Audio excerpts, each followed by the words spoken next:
রাসূলুল্লাহ বলেছেন চোখের বদনজর এমন সত্য যে একটা উটকে এই রান্নার ডেকচির মধ্যে ঢুকাই ফেলতে পারে।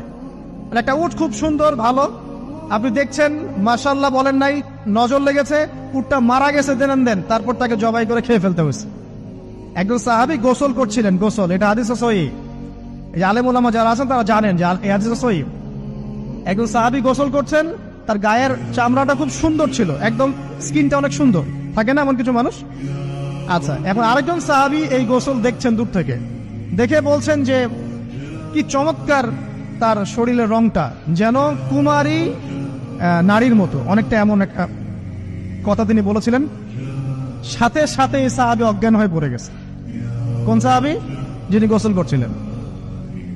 এটার আপনি কোনো ব্যাখ্যা দিতে পারবেন না, তো এখানে কোনো সায়েন্স দিয়ে বা মেডিকেল সায়েন্স দিয়ে আপনি কোনো ব্যাখ্যা করতে পারবেন না। একটা ব্যাখ্যা দিতে পারেন, কিন্তু কেন সেটা হলো সেটা আপনি অ্যান্সার খুঁজে পাবেন না। তো নবী সাল্লাল্লাহু আলাইহি ওয়াসাল্লামের কাছে নিয়ে যাওয়া হলো তাকে।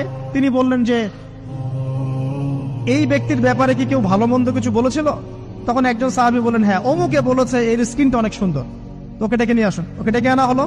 ডেকে আনার পর নবীজি তাকে অনেক শাসালেন, তোমরা তোমাদের ভাইদেরকে কি মেরে ফেলতে চাও?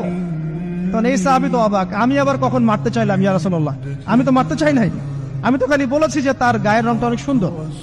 তখন তিনি বললেন, কেন তুমি সুবহানাল্লাহ বললে না, কেন তুমি মাশাআল্লাহ বললে না?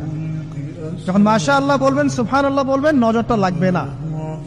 আর যখন আপনি মাশাআল্লাহ বলবেন না, সুবহানাল্লাহ বলবেন না, দেখবেন নজর লেগে গেছে। আপনি বিশ্বাস করেন ব্যবসা খুব ভালো চলছে, মানুষ বললো যে বাহ তোর তো ব্যবসা হেভি, লালে লাল শাহজালাল, ঠিক আছে, দেখবেন আপনার কেনা বেচা বন্ধ হয়ে গেছে। এরকম হবে, আমার কথাটা বিশ্বাস করেন। এটা কিন্তু সায়েন্স প্রমাণ করতে পারবেন না, আল্লাহ এবং তার রাসূল বলেছেন।